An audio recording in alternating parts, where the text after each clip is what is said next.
حضرت عمر کی شہادت ہے. یہودی بول اٹھا, کافر بول اٹھا, اگر 6 مہینے عمر دنیا میں اور رہتے تو دنیا میں کوئی کافر موجود نہ ہوتا. 6 مہینے. اور جب اس بطل جلیل کا جنازہ اٹھا, اللہ بخاری پڑھیے نا, اللہم ارزقنا شہادت فی سبیلک, اللہ بسترے کی موت نہ دینا, شہادت کی دینا. عمر شہید ہوئے, مسجد نبی میں نماز پڑھاتے, اور جب جنازہ اٹھا تو مدینے کا پھر پیچھے جو دلیر بچے وہ مولا علی تھے. مولا علی, جناب عمر کا جنازہ اٹھا تو سب سے پہلی ہائے جو نکلی وہ حضرت علی کی زبان سے نکلی, اور حضرت علی کی ساری داڑھی آنسوؤں سے بھر گئی. لوگوں نے کہا کہ علی کیا ہوا؟ فرمانے لگے تم دیکھ نہیں رہے جنازہ کس کا اٹھا ہے, پلٹ کے دیکھو تو صحیح, تم پتہ نہیں یہ کون گیا ہے. کہ حضور کیا ہوا؟ آپ فرمانے لگے عمر اس طرح کے کام کر کے گیا ہے, اب ان کے رستوں پہ کون چلے گا؟ کون اس کے جگر راہ وفا میں نقش ایسے چھوڑ آیا ہوں, میں جس منزل سے گزرا ہوں وہ اب تک یاد کرتی ہے. حضرت علی حضرت عمر کے جنازے پہ کھڑے ہو کے کہتے ہیں اللہ مجھے اس طرح کے عمل کرنے کی توفیق دے جس طرح کے عمر کر کے گیا. میرے بھائی, بطل عزیز, بطل حریت حضرت عمر رضی اللہ تعالیٰ عنہ, جو اپنی زندگی انقلاب والی گزار کے گئے. عمر جب دنیا سے گئے تو 80 دینار کا قرضہ تھا, 22 لاکھ مربع میل کا حکمران, اور اپنے بیٹے سے کہنے لگے بیٹے کوشش کرنا تیرے خاندان والے مل کے میرا قرضہ اتار دے, میری قبر پہ بوجھ نہ رہے, اور اگر خاندان والے مدد نہ کریں تو میرے دوستوں سے بات کرنا, وہ مدد نہ کریں تو پھر علی سے بات کرنا. ان کا پیار آپس میں اتنا, اور تو اختلاف ثابت کر رہا ہے. 80 دینار کا قرضہ چھوڑ کر حضرت عمر دنیا سے گئے, اور جاتی دفعہ کہہ گئے میرے بعد میرے بچوں کو حکومت کے مشورے میں بھی شامل نہ کرنا, حکومت کے مشورے میں بھی میری اولاد شامل نہ ہو. اتنا بڑا شخص اتنا بڑا رنگ دے کے 1 محرم کو جب عمر فاروق کا وصال ہوا تو بیٹے سے کہنے لگے اماں عائشہ سے جا کے کہو میرا بھی نبی پاک کے روزے میں دفن ہونے کو دل کرتا ہے. ایک قبر کی جگہ ہے اماں جی نے اپنے لیے رکھی ہے, بخاری ہے بخاری. حضرت عائشہ کے پاس صاحبزادے گئے, کہنے لگے اماں جی عمر کو زخم لگ گیا ہے, حالت بڑی پریشانی والی ہے. وہ کہتے ہیں اگر اماں اجازت دیں.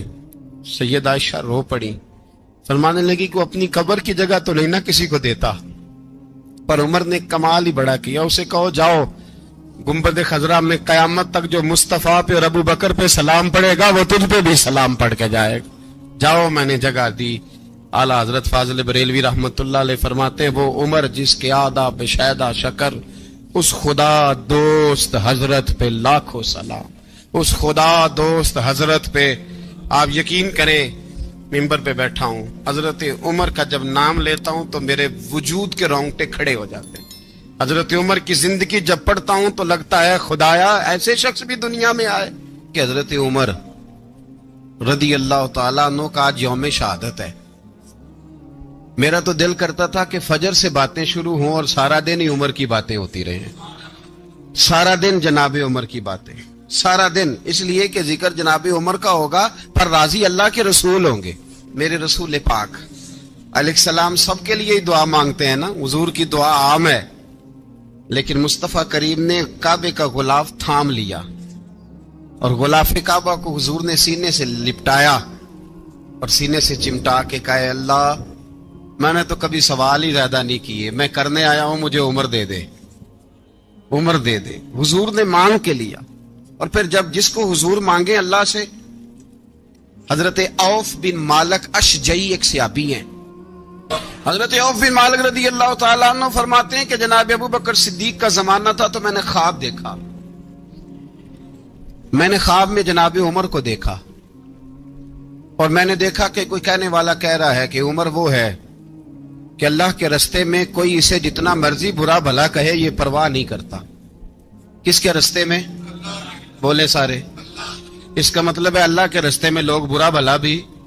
قرآن مجید نے کہا وَلَا يَخَافُونَ لَوْمَةَ لَائِمٍ, کچھ لوگ ایسے ہیں جو برا بھلا کہنے والوں کی پرواہ نہیں کرتے. اور دوسری بات میں نے یہ دیکھی کہ عمر خلیفہ بنے گا، اور تیسری بات میں نے خواب میں یہ دیکھی کہ عمر شہید بھی کیا جائے گا، عمر شہید بھی ہوگا۔ یہ میں نے 3 باتیں خواب میں دیکھی۔ فرماتے ہیں میں نے آ کے خواب حضرت ابو بکر صدیق کو سنائی، وہ خلیفہ تھے۔ وہ کہنے لگے ٹھہر جا، میں عمر کو بلاتا ہوں، اس کے سامنے دوبارہ سنانا، اس کے سامنے۔ فرماتے ہیں میں نے بلایا حضرت عمر فاروق کو، آ کے بیٹھے، خواب شروع ہوا۔ کہ ایک بات تو میں نے یہ دیکھی کہ آپ ملامت کرنے والے کی پرواہ نہیں کرتے، دوسرا آپ خلیفہ بنے گے۔ جناب عمر کہنے لگے چپ کر، ابو بکر کے سامنے ہی کہہ رہا ہے، چپ کر، خلیفہ کے سامنے ہی کہہ رہا ہے۔ حضرت ابو بکر صدیق کہنے لگے عمر اسے کہنے دو، مجھے لگتا ہے رب کی رضا یہی ہے کہ میرے بعد اگر مصطفیٰ کا منبر ملے تو عمر کو ہی ملے، اسے کہنے دو، کہنے دو۔ حضرت عمر رضی اللہ تعالیٰ عنہ کو تیسری بات کہی۔ حضرت عوف بن مالک نے کہا آپ شہید کیے جائیں گے، میں نے خواب دیکھی ہے۔ نیک لوگوں کے خواب بڑی حد تک سچے ہوتے ہیں۔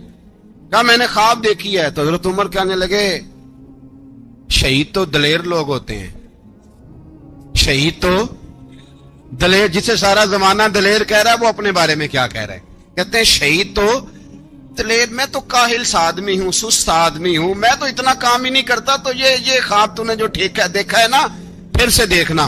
تو ابو بکر صدیق فرمانے لگے عاجزی نہ کر، انکساری نہ کر، تو جو کہہ رہا ہے ٹھیک کہہ رہا ہے، لیکن مجھے سن کے شکر بھی ہوا ہے اور افسوس بھی ہوا ہے۔ افسوس اس بات کا کہ تیرے جیسا بطل عظیم چلا جائے گا، اور شکر اس بات کا کہ رب تجھے زندگی بھی اعزاز والی دے گا، اور شہادت کی موت دے کے اللہ تجھے موت بھی عزت والی عطا فرمائے گا۔ اللہ موت بھی تجھے عزت والی دے گا، تجھے کاہلوں جیسی موت اللہ۔ حضرت فاروق اعظم رضی اللہ، او بھائی یہاں تو اس زمانے کا سب سے بڑا مسئلہ پروٹوکول ہے۔ ہم چھوٹے طبقے سے لے کر بڑے سارے پروٹوکول کے قائل ہیں، پر حضرت عمر رضی اللہ تعالی، حضرت عمر کی سادگی اور پھر جناب عمر کی عاجزی، جب انسان اپنے اوپر سوار کر لیتا ہے نا، سوار کر لیتا ہے، میں بدکار پرانا خادم، کسے در ملی نٹ ہوئی، تے واصف یار نے نظر جو کیتی تے واصف ہی ہو۔ میں اکثر سوچتا ہوں حضور نے جہاں بھی کہا نا، فرمایا میرے بعد نبی ہوتے تو خطاب کے بیٹے عمر ہوتے۔ حضور نے فرمایا عمر جس رستے سے جاتا ہے شیطان وہ رستہ بدل جاتا ہے۔ نبی پاک صلی اللہ علیہ وسلم نے فرمایا میرا عمر وہ ہے کہ اس کی زبان پر حق جاری ہے۔ حضور علیہ الصلوۃ والسلام نے فرمایا 950 سال حضرت جبریل میرے عمر کی شان بیان کریں تو ان کی عظمت ختم نہیں ہوتی۔ 950 سال جبریل عظمت بیان کرے تو ختم نہیں ہوتی۔ یہ بات ہے حضرت عمر کی، اور فرمایا عمر ابو بکر کی نیکیوں میں سے ایک نیکی ہے، یہ شان ہے اب عمر فاروق رضی اللہ تعالیٰ عنہ کی۔ حضور نے فرمایا میرے بعد نبی ہوتے تو عمر ہوتے، جس گلی سے عمر آئے شیطان رستہ بدل جائے۔ میرے عمر فاروق کی شان 950 سال بیان ہو تو ختم نہ ہو۔ عمر کی زبان پر اللہ حق بیان کرتا ہے، جو عمر کہتا ہے وہی رب کر دیتا ہے۔ حضور ساری زندگی فضیلتیں بیان کرتے رہے، عمر جواب میں کیا کہتے ہیں؟ کوئی بتائے نا کہ یہ والی حدیثیں کبھی عمر نے بھی روایت کی ہوں کہ حضور نے میرے بارے میں یہ کہا ہے۔ یہ روایتیں وہ روایت نہیں کرتے، ان سے جب لوگ کہتے عمر تیری بڑی بات ہے تو عمر رو پڑتے، کہتے میں تو اونٹ چرانے والے باپ کا بیٹا ہوں، میں تو اونٹ چرانے والے باپ کا بیٹا، اونٹ چرا۔ اس سے آگے عمر گئے ہی نہیں ساری زندگی، اس سے آگے لفظ ہی نہیں ادا کی۔ اور میں تو بھائی اونٹ چرانے والا، میرا باپ تو اونٹ چرایا کرتا تھا، 10 اونٹ تھے، میری ڈیوٹی ہوتی تھی، سنبھالے نہیں جاتے تھے، ابا ڈنڈوں سے مارتا تھا۔ ساری زندگی عمر حج کرنے گئے، ایک خشک تنا کھجور کا عمر فاروق رضی اللہ تعالیٰ عنہ نے اس کو اپنے کلاوے میں لیا، رونے لگے۔ لوگوں نے کہا عمر کیا ہوا؟ فرمانے لگے یہاں میں اونٹ چرایا کرتا تھا، یہاں میں اونٹ چراتا تھا، 10 اونٹ سنبھالے نہیں جاتے تھے۔ دیکھو رسول اللہ کی شان، آج ساری امت چلانے کا طریقہ عطا فرما دیا ہے، ساری نظریے سے پیار۔ یار پیسہ کس کو برا لگتا ہے؟ سارے صحابہ مل کے آئے، کہنے لگے عمر فاروق سے کہنا ہے نبی پاک کے زمانے میں تو ظاہراً غربت تھی، ابو بکر کے دور میں بھی غربت تھی، اب تو بڑا محال ہے، عمر سے سفارش کرو کہ عمر نیا کرتا پہنا کرے. ملکوں کے سفیر آتے ہیں, عمر وہی پھٹی پرانی چادر اوڑھ کے اور وہی کئی جگہ پہ پیبند لگے سوٹ پہن کے سفیروں کے سامنے بیٹھ جاتا ہے. عمر کو مشورہ دو, طے ہو گئی بات. سب نے جب مشورہ دے لیا تو سارے کہنے لگے یہ بتاؤ شیر کی مونچھ کو ہاتھ کون لگائے گا؟ کہنا کس نے ہے؟ بندہ بھی تو ڈھونڈو نا. نے کہا جناب میرا یہ خیال ہے کہ مولا علی شیر خدا کہیں گے, کیونکہ جس شخص کی عمر کو سب سے زیادہ حیا کرتے دیکھا وہ شیر خدا مولا علی ہے رضی اللہ تعالی. علی کہیں گے اس لیے کہ جناب علی تو کئی دفعہ جب گفتگو کرتے تھے تو حضرت عمر چپ کر جاتے تھے اور فرماتے تھے علی نہ ہوتا تو میں ہلاک ہو جاتا. تو کہا علی سے کہو. جناب علی شیر خدا کو بلایا. کس کام کے لیے جی؟ اللہ اکبر. یہ ذرا آپ نے اس دور پہ اس بات کو ذرا لاکا جناب ان سے کہیں کہ زیادہ نہیں, ایک کرتا نیا پہن لے. سفیر آتے ہیں, وزیر آتے ہیں تو ایک کرتا نیا پہن لے. حضرت علی کو بلایا. آپ فرمانے لگے کوئی اور بات ہوتی تو میں کہہ دیتا, یہ والی میں نہیں کہہ سکتا. کوئی اور ہوتی تو میں عمر کو کئی دفعہ کہہ دیتا ہوں, جلال میں بھی تو سن, یہ والی میں نہیں کہہ سکتا. میں تمہیں ایک مشورہ دیتا ہوں. کہ وہ کیا؟ کہنے لگے سیدہ عائشہ صدیقہ سے کہو, وہ مومنوں کی ماں ہیں, عمر ٹالے گا نہیں. اماں جی سے جا کے کہا اماں جی نیا کرتا عمر سے کہیں پہن لیں. وزیر آتے ہیں, بڑے بڑے لوگ, تو چلو کوئی حرج نہیں. اماں جی نے کہا اچھا کوئی بات نہیں میں بلا لیتی ہوں. جناب عائشہ نے پیغام بھیجا. جب خادم نے کہا نا مصطفیٰ کے گھر سے پیغام آیا ہے, تو 20 لوگ بیٹھے تھے. عمر کانپتے ہوئے اٹھے, کانپتے دوڑے. حضرت عائشہ پردے میں تھی تو فرماتی ہیں عمر اتحیات کی حالت میں بیٹھ گئے. کہا اماں جی دیر تو نہیں ہو گئی مجھے آنے میں؟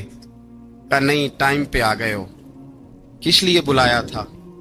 کہا عمر دیکھو غربت کے معاملات اور ہوتے ہیں, جب اللہ آسانی دے تو کوئی چیز استعمال کرنا حرام نہیں ہوتی, اگر حرام ہے تو بتاؤ. کہا نہیں اماں جی حلال ہی ہے. تو فرمایا پھر اتنے سفیر آتے ہیں, مشیر آتے ہیں, اب تو مال غنیمت بڑا آتا ہے, ڈھیر لگ جاتے ہیں مسجد میں, تو چل ایک نیا کرتا تم بھی پہن لیا کرو.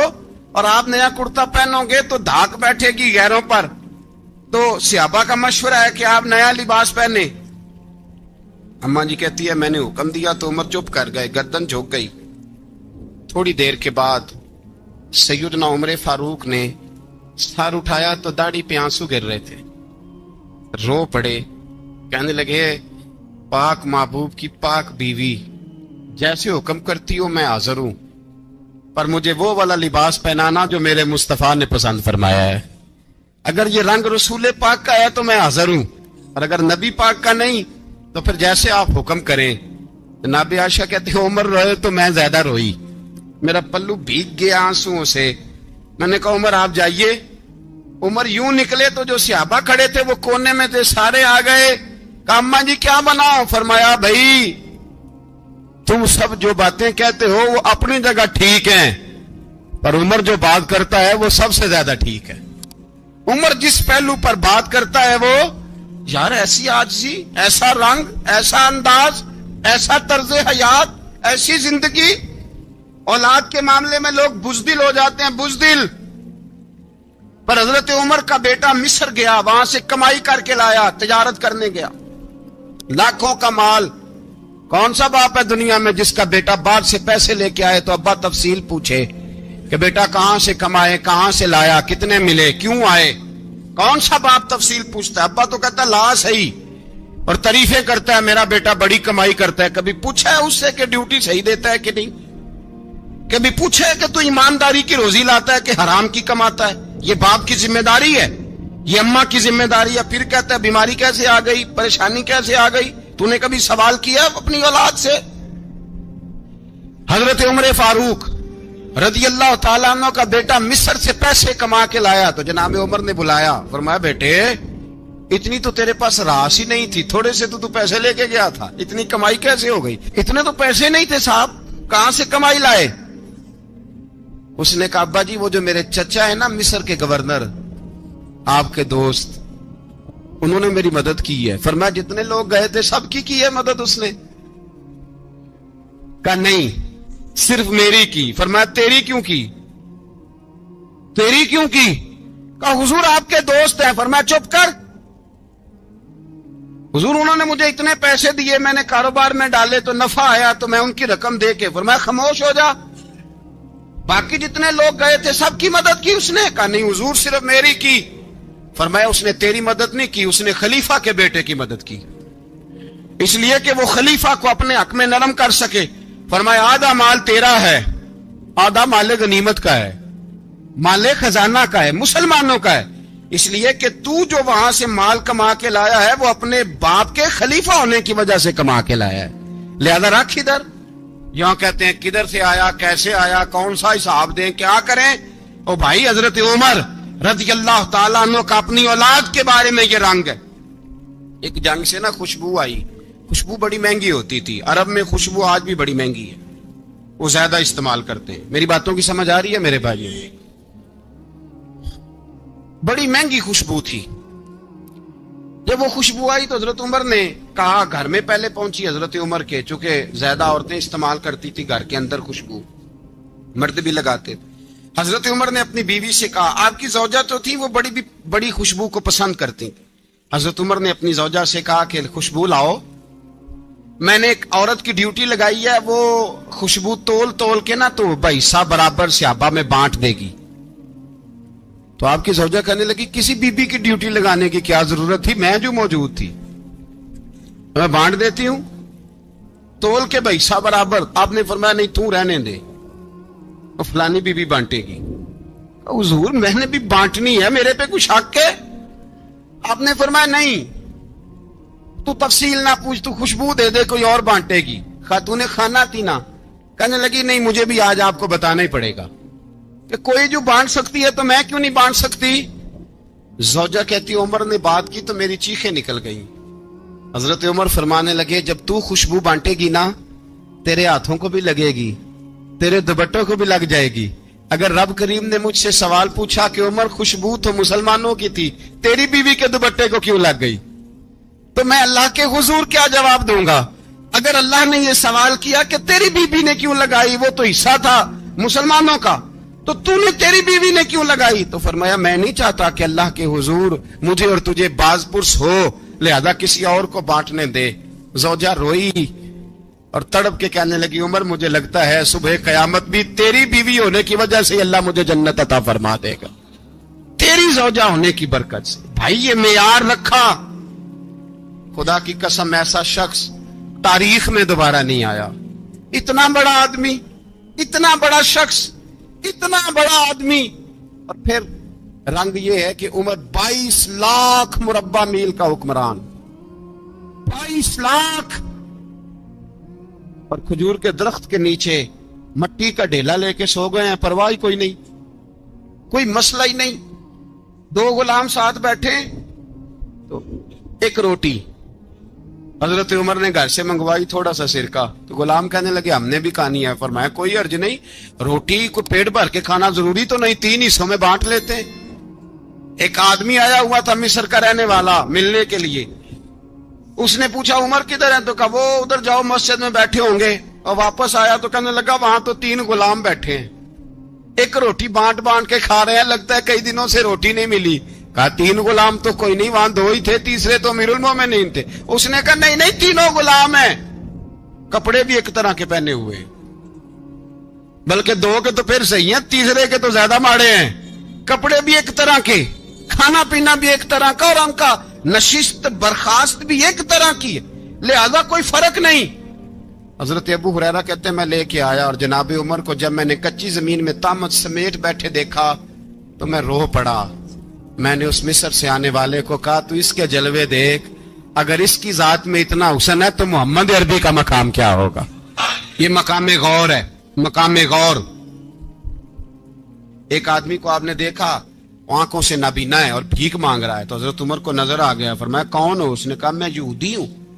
فرمایا بھیک کیوں مانگتے ہو؟ کہا جب تک تندرست تھا مسلمانوں کو جزیہ دیتا تھا, بوڑھا ہو گیا ہوں کیا کروں. حضرت عمر نے گھوڑے کی پشت پہ بٹھایا, کافر کو گھوڑے کی پشت پہ بٹھایا اور بٹھا کے مدینے لائے. حضرت علی شیر خدا وزیر خزانہ تھے. فرمایا علی اس کا وظیفہ جاری کرو. کہا یہ کون ہے؟ فرمایا یہ یہودی ہے، لیکن یہ ہمیں جزیہ دیتا رہا، بوڑھا ہو گیا بیچارہ، بھیک مانگنے پہ مجبور ہے، ہماری حکومت کے اندر رہتا ہے، اس کا پورا وظیفہ جتنا خرچہ اتنا وظیفہ لگاؤ۔ حضرت علی کہتے ہیں میں وظیفہ لگا رہا تھا اور وہ میرے نبی کا کلمہ پڑھ رہا تھا، وہ رسول اللہ کا کلمہ پڑھ رہا تھا۔ یہ مزاج، یہ نہیں کہ کافر۔ حضرت عمر نے گورنروں کو خط لکھے تھے کہ زبردستی کسی کو مسلمان نہیں کرنا، جہاں ان کی عبادت گاہیں بنی ہو گرانی نہیں، کوئی مندر کوئی گرجا ضائع نہیں کرنا۔ بات دور نکل جائے گی، اور میں اپنے مضمون پہ رہتا ہوں۔ اہل بیت کا پیار اگر سکھایا ہے تو جناب عمر نے سکھایا ہے رضی اللہ تعالی عنہ۔ امام حسن ملنے، آپ یقین کریں میں جب اس واقعہ کو پڑھتا ہوں تو میرا دل جھوم جاتا ہے۔ میں کہتا ہوں یار ڈاٹا ہونا اپنی جگہ پہ، عشق ہونا اپنی جگہ پہ، انسان کا باوقار ہونا اپنی جگہ، جہاں کھڑے ہونا تھا وہاں یہ کھڑے ہوتے تھے، اور جہاں جھکنا تھا وہاں یہ ان لوگوں میں اقبال نے کہا تھا تیری نگاہ ناز سے دونوں مراد پا گئے، عقل غیاب و جستجو، عشق حضور و اضطراب۔ جہاں اگر آیا ہے سامنے کیسر و کسرا تو عمر جیسا دلیر کوئی نہیں، اگر سامنے آیا ایران کا بادشاہ تو عمر جیسا تگڑا کوئی نہیں، اگر آیا ہے سامنے غسان کا بادشاہ تو عمر جیسا عادل کوئی نہیں، لیکن اگر علی کا بیٹا آیا ہے، اگر فاطمہ کے لال پارے آئے ہیں تو پھر فاروق اعظم سے جیسا محب کوئی نہیں، پھر ان سے جیسا پیار کرنے والا کوئی نہیں۔ اندر بیٹھے ہیں جناب عمر، اندر تنہائی میں کچھ وزیروں سے گفتگو ہو رہی ہے، میٹنگیں جاری ہیں۔ آپ کے بیٹے ملنے آئے جناب عبداللہ ابن عمر، ابا جی ملنے آئے، بات ٹھہرو بات کر رہا ہوں، کوئی نہ اندر آئے۔ صاحبزادہ باہر کھڑا ہے، تھوڑی دیر گزری تو امام حسن بھی آ گئے۔ کون آئے؟ آپ کو جو ملے گا امام صاحب کا نام لینے سے، وہ سردار ہیں جنتیوں۔ کون آئے؟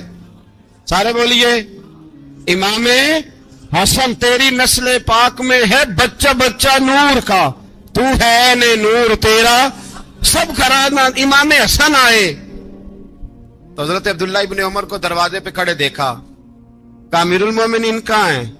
کہنے لگے حضرت عمر کے بیٹے۔ کہنے لگے وہ اندر بیٹھے، کچھ میٹنگ ہو رہی ہے، اور انہوں نے کہا کوئی اندر نہ آئے، لیکن آپ جانا چاہیں تو چلے جائیں، آپ جانا چاہیں تو، تیری نسل پاک میں ہے بچہ بچہ نور، آپ جانا چاہیں تو چلے جائیں۔ تو انہوں نے کہا جب آپ باہر کھڑے ہیں تو مجھے کوئی اتنا ضروری کام نہیں، اور ابھی زور کی نماز تھوڑی دیر میں ہوگی، میں مسجد میں مل لوں گا امیر المومنین سے۔